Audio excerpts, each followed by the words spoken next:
அப்ப இதயம் பலவீனமாக பாக்காதீங்கன்னு சொல்லி புதுசா சென்சார் பண்ணி ஏ கார்டுல போடுறேன். இதுக்கு காரணம் வந்து நான் மட்டும் கிடையாது, இது மொத்த டீமோடைய காரணம். சோ அவங்க எல்லாருமே கரெக்டா வேலை செஞ்சிருக்காங்க. அப்போ அந்த எமோஷன் கரெக்டா ஒர்க் அவுட் ஆயிருக்கு. சிறைக்கு அப்புறம் நான் ஒரு நல்ல படம், இந்த படம் தான் நான் பார்த்தேன் அப்படின்னாரு. சிறை படம் பாத்தீங்கன்னா தியேட்டர்ல ரிலீஸ் ஆயிட்டு ஒரு 5 days 6 days யாருமே பெருசா கூட்டம் வரல. பிகாஸ் விக்ரம் பிரபு சார் வந்து ஒரு 5 days 7 days தான் அந்த படம் ஷூட்டே பண்ணாங்க. அவர் வந்து ஒரு கேரக்டர் ஆர்டிஸ்ட் மாதிரி தான் இருப்பாரு. ஆனா அதோட வேர்ட் ஆஃப் மவுத் ஒரு சின்ன ஸ்கிரீனிங்ல இருந்து ஒரு பெரிய ஸ்கிரீனிங் கொடுத்து கிட்டத்தட்ட ஒரு 1 month ஹோல் பேக்கேஜா அந்த படம் ஹோல்ட் பண்ணிச்சு தியேட்டர் ஆல் ஓவர் தமிழ்நாடு ஃபுல்லா.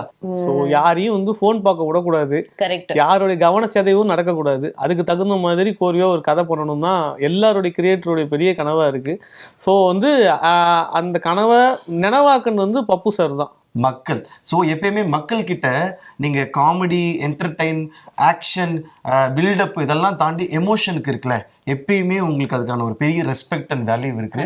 ஸோ அந்த மாதிரி எனக்கு அந்த ஒரு முக்கியமான ஒரு கமெண்ட் என்ன லிட்டரலி ஹிட் ஆச்சு எனக்கு.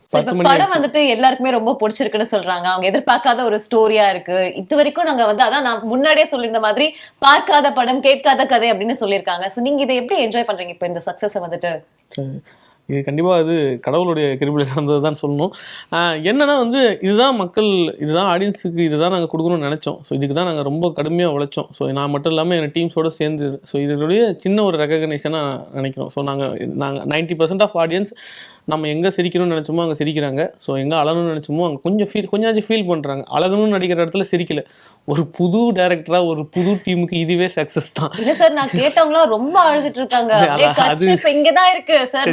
அதெல்லாம் இல்லைங்க, அவ்வளோலாம் வந்து புளியல எமோஷன்ஸை. ஸோ வந்து இல்லை, ஆனா என்கிட்ட சொன்னாங்களே நிறைய பேரு, நீங்க படம் பாத்தீங்களா, உங்களுக்கு உண்மையாவே புளியற மாதிரி அழுக வந்து நானும் அழுதுருவேன் சார், கொஞ்சம் அப்படியே வீக் தான். சரி, ஓகே. அப்ப இதயம் பலவீனமாக பாக்காதீங்கன்னு சொல்லி புதுசா சென்சார் பண்ணி ஏ கார்டுல போடுறேன். எம்பத்தைசர்ஸ் அந்த மாதிரி வந்து பார்த்தோம்னா உள் வாங்கி ஃபீல் பண்ணி படம் பாக்குறவங்க. அதாங்க, இதுக்கு காரணம் வந்து நான் மட்டும் கிடையாது, இது மொத்த டீமோடைய காரணம். ஸோ அவங்க எல்லாருமே கரெக்டா வேலை செஞ்சிருக்காங்க. அப்போ அந்த எமோஷன் கரெக்டா ஒர்க் அவுட் ஆயிருக்கு. ஸோ காட் கிரேஸ் வந்து இது நீங்க ஆடியன்ஸ் கொடுக்குற ரெஸ்பான்ஸுக்கு காரணம் எங்க பின்னாடி இருந்து வேலை செஞ்ச டீம் தான். ஸோ வந்து ஸ்ட்ராங் பில்லர்ஸா 4 பேர் இருக்காங்க. ஸோ சித்தார்த் கேமராமேன், வந்து editor Siddharth, cameraman DOP Balaji, so அதுக்கடுத்து பார்த்தீங்கன்னா போஸ்டர் டிசைனர்ஸு, ஸோ அதுக்கப்புறம் வந்து மியூசிக் டைரக்டர். ஸோ நீங்கள் சொல்கிற விஷயங்கள் நடந்ததுக்கான காரணம் மியூசிக்கில் தான். ஸோ மியூசிக் போயிட்டு தான் பாதி கதை மியூசிக் தான் பேசும். ஸோ படம் ரிலீஸ் ஆகிடுச்சு, உங்கள் எல்லாருக்குமே நீங்கள் இப்போ பார்த்துருக்கீங்க. ஸோ உங்களுக்கு தெரிஞ்சிருக்கும். இது யாராச்சும் நோட் பண்ணிக்கலாம்னு சொல்லி தெரியல, கடைசி 30 நிமிஷம் ஒன் மேன் பப்பு சார் மட்டும் தான் பேசியிருப்பாங்க.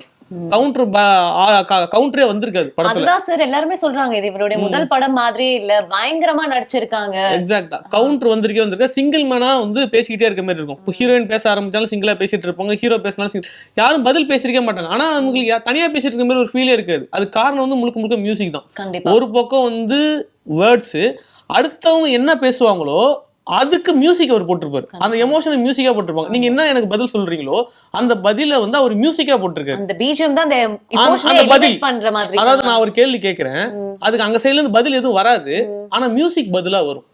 So that's a beautiful thing. So அதுதான் வந்து மியூசிக் டைரக்டருடைய பெரிய விஷயம். சோ அது யாராச்சும் கவனிச்சீங்க, நீங்க கேட்டிங்களா அவர்கிட்ட? இல்ல கண்டிப்பா சொல்லி தான் ஃபீட் பண்ணி தான் அதை வாங்குனனே. சோ வந்து ஒன் பாயிண்ட்ல எமோஷன் இருக்க கூடாது.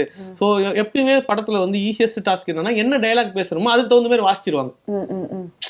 நான் என்ன டைலாக், நான் கோவமா ஒரு டைலாக் பேசுறேன்னா கோவத்துக்கு தகுந்த மாதிரி வாசிச்சிருவாங்க, சந்தோஷமா ஒரு டைலாக் பேச சந்தோஷத்துக்கு தகுந்த மாதிரி வாசிச்சிருவாங்க. ஆனா இந்த படத்துல உட்காந்து ஸ்பெசிஃபிக்கா பல ரெஃபரன்ஸ் எடுத்து காமிச்சு ஒருத்தவங்க பேசுறாங்கன்னா அதுக்கான கவுண்டர் பதில் இருக்குல்ல, பதில மியூசிக்கா வாசி அப்படின்னு சொல்லி கேட்டு வாங்கினது.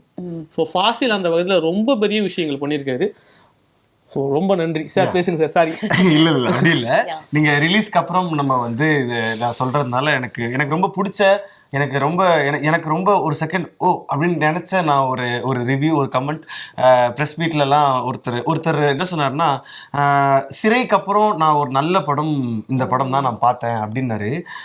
சிறை படம் பார்த்தீங்கன்னா தியேட்டர்ல ரிலீஸ் ஆயிட்டு ஒரு 5 days 6 days யாருமே பெருசா கூட்டம் வரல. பிகாஸ் விக்ரம் பிரபு சார் வந்து ஒரு 5 days 7 days தான் அந்த படம் ஷூட்டே பண்ணாங்க. அவர் வந்து ஒரு கேரக்டர் ஆர்டிஸ்ட் மாதிரி தான் இருப்பாரு, அந்த ஹீரோயின்றது வேற. ஸோ இந்த படம் அவங்க எப்படி வெளியே மக்களுக்கு தெரிஞ்சிச்சுன்னா ஒரு 7 days 5 days ஏதோ ஒரு படம் போல. ஆனா அதோட வேர்ட் ஆஃப் மவுத் ஒரு சின்ன ஸ்கிரீனிங்ல இருந்து ஒரு பெரிய ஸ்கிரீனிங் கொடுத்து கிட்டத்தட்ட ஒரு 1 month ஹோல் பேக்கேஜா அந்த படம் ஹோல்ட் பண்ணிச்சு தியேட்டரை ஆல் ஓவர் தமிழ்நாடு ஃபுல்லா. அதுக்கு ஒரே ஒரு காரணம் ப்ரமோஷன் கிடையாது, கதை. மக்கள். ஸோ எப்பயுமே மக்கள் கிட்ட நீங்க காமெடி, என்டர்டைன், ஆக்ஷன், பில்டப் இதெல்லாம் தாண்டி எமோஷனுக்கு இருக்குல்ல, எப்பயுமே உங்களுக்கு அதுக்கான ஒரு பெரிய ரெஸ்பெக்ட் அண்ட் வேல்யூ இருக்கு. கண்டிப்பா. ஸோ அந்த மாதிரி எனக்கு அந்த ஒரு முக்கியமான ஒரு கமெண்ட் என்ன லிட்ரலி ஹிட் ஆச்சு. எனக்கு சிறைக்கு அப்புறம் ஒரு நல்ல படம் பார்த்தேன்ற ஒரு ஹிட் வந்து ஐ ஃபீல் லைக் குட். ஏன்னா நம்ம ஒரு நல்ல படத்தை கொடுத்துருக்கோன்ற ஒரு ஒரு ஹாப்பினஸ் தான். ஸோ அதுக்குன்னு இந்த உலகத்திலேயே இந்த மாதிரி ஒரு படத்தை பார்த்துருக்க மாட்டீங்களா, இந்த மாதிரி இந்த உலகத்திலே கதை அப்படின்ற பில்டப்பே கிடையாது. நீங்கள் இந்த படத்தை பார்க்க போறீங்க, ஆடியன்ஸாக இருக்க நீங்களுமே படத்தை பார்க்க போறீங்க அப்படின்னா ஒரு எக்ஸ்பெக்டேஷனே இல்லாமல் ரொம்ப சட்டிலா, ரொம்ப பிளெண்டா, எதுவுமே இல்லாமல் நீங்கள் ஃப்ரீயாக இருக்கீங்க, ஒரு படம் பார்க்கணும், உங்களுக்கு கண்டிப்பாக சினிமா பிடிக்கும்னா you are a cinema lover, then you will love the film. அதே மாதிரி நிறைய பேர் சொல்லியிருந்தாங்க, நீங்க வந்து இது 2 hours தான் எங்கேஜிங்கா இருக்கும் படம், ஒரு டயலாக் கூட எனக்கு மிஸ் பண்ணிடக்கூடாதுன்னு இருந்துச்சு. அது எப்படி சார் நீங்க டிசைன் பண்ணீங்க? நீங்க வந்து பிளான் பண்ணி தான் பண்ணீங்களா? 2 hours வந்து படம் பாக்குறாங்கன்னா அவங்க படம் தான் பார்க்கணும், போன் பார்க்க கூடாது அப்படி நீங்க யோசிச்சு பண்ணீங்களா, இல்ல அது அமைஞ்சிருச்சா? இது பிளான் இல்ல, இதுதான் ஒரு கிரியேட்டருக்கு டாஸ்கே. ஸோ யாரையும் வந்து ஃபோன் பார்க்க விடக்கூடாது, கரெக்ட். யாருடைய கவன சிதைவும் நடக்கக்கூடாது, அதுக்கு தகுந்த மாதிரி கோரியா ஒரு கதை பண்ணணும் தான் எல்லாருடைய கிரியேட்டருடைய பெரிய கனவா இருக்கு. ஸோ வந்து அந்த கனவை நினைவாக்குன்னு வந்து பப்பு சார் தான். பப்பு சாரை தாண்டி அதில் இருக்கிற ஆர்டிஸ்டோடைய பர்ஃபார்மன்ஸ் தான். நான் ஒன்று எழுதியிருக்கேன், அது உங்க மொக்கையாக நடிச்சிருந்தாங்கன்னா கண்டிப்பா நீங்க ஃபோன் பார்த்துருப்பீங்க. நீங்க ஒரு கமெண்ட் சொல்றீங்கல்ல 2 hours கொஞ்சம் என்கேஜிங்காக போயிடுச்சுன்னு சொல்லி, இந்த வேர்டு வந்து வந்திருக்காது. ஸோ அவங்க கண்டிப்பா நம்ம வேற என்ன சொல்றது, கோடா ரோடா போடுறதுன்னு வாங்கல்ல, சின்ன வயசுல நம்ம கேள்விப்பட்டிருப்போம், கோடு போட்டா ரோடு போட்டாங்கன்னு. அது நான் கோடு போட்டேன். ஸோ எங்க ஆர்டிஸ்ட் வந்து அதை ரோடு போட்டாங்க. ஸோ பப்பு சார் தான் புல்டோசர் வச்சு ரோட மட்டம் படிச்சிருக்கேன். சும்மா விளையாட்டு